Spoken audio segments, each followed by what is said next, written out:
Oh, yeah, I have a caller. Caller, you're on the air. Give me your name and where you're calling from and what's your question.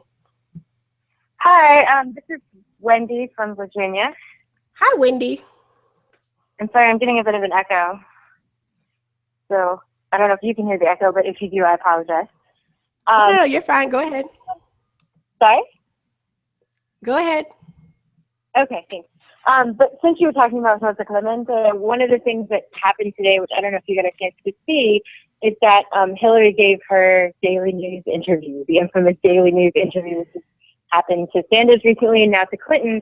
It was a lot more respectful, of course, but one of the things that she brought up was the Honduras issue. I don't know if you had a chance to read it, but basically she defended her move in Honduras despite the fact that she's deleted that content from Hard Choices, her book. And now she's saying that she wants to implement, if she becomes president, a type of Plan Colombia for the rest of Central America, which I don't know if you're super aware of Plan Colombia, but it's, and a lot of subsequent trade deals that happened with Colombia, but they were incredibly detrimental to labor activists in Colombia, and also with particular notice about feminism and sort of intersectional feminism. Plan Colombia ended up involving a lot of U.S. Military-based expansion in Colombia, and that resulted in a lot of rape, mass sexual abuses committed by U.S. soldiers and workers in the region towards women and children, actually, young girls who were underage. So it's really frustrating to kind of keep getting beaten over the head with this idea of supposed intersectional feminism, while at the same time she continues to defend, support, and then call for implementation of plans that we know and have documented proof are detrimental and if not deadly to women of color in other parts of the world. So I don't know, just wanted to leave that comment. Wow. Do you want to join me next week? Like, that was an awesome comment. Seriously. No, I did not get a chance to, I'm gonna be honest. Like, I had my few things ready to go and I got home late from work. So I saw the cover of them. I saw that they're endorsing her. Daily News is going to endorse her tomorrow, which is eye roll. But I did not get a chance to actually read everything from, I saw a few snippets that people posted online, but I'll definitely have to check it out now.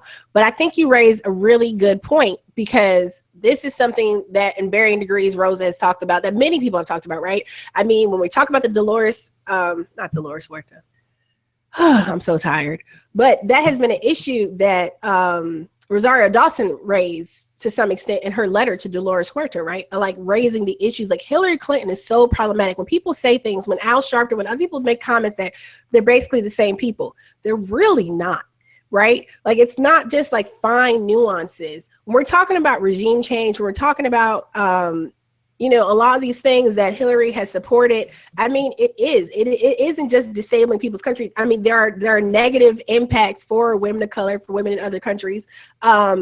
Even her attitude towards raising the minimum wage here, right? When we're talking about people who would most benefit from like certain programs, increased opportunity, investment, in a lot of these cases, it's women of color, and it doesn't faze her because it's not her reality. It's not her reality. It's not her concern.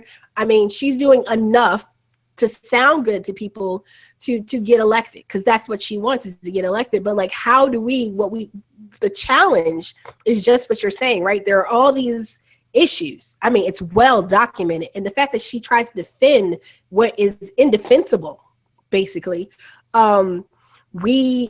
we have this challenge then to how do we communicate this to people? Like, how do we get folks to understand, how and why they should be considering Bernie Sanders as their candidate, right? Like, so we're excited because she has had, XYZ number of Black women on her staff, or whatever the metric we're looking at. Okay, that's great. But when you look at the policies, the programs, the initiatives that she has supported, right, they've been to the detriment primarily to poor people and people of color. Something else that came out this week was Senator. See, I'm messing up all tonight, but that's okay. Forgive me, y'all.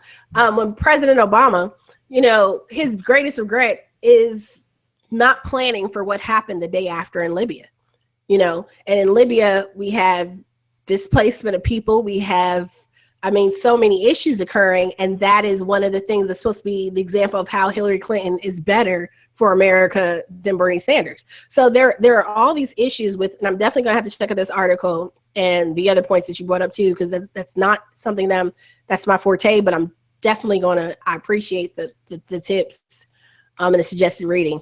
But she does this, right? She tries to defend the indefensible, particularly when we're talking about like her foreign policy, her immigration platform. You know, she's backtracked from the deporting kids, but she tried to justify that, right? She was all for deporting minors, deporting children, sending them back to, I mean, these kids already came through all of this stuff to be here, right? Because somebody sent them here for the better opportunity that possibly could exist. And she's willing to send them back because she wants to send a message to drug lords or whomever. I mean, you know, you help destabilize the region that created the issues that they're fleeing from in the first place, and you want to send them a message? Like there's just so much that is wrong with her policies, with her. It's just even the same thing with, you know, Ben talked last night about the joke. You know, we've talked last week about Bill Clinton's gaffes.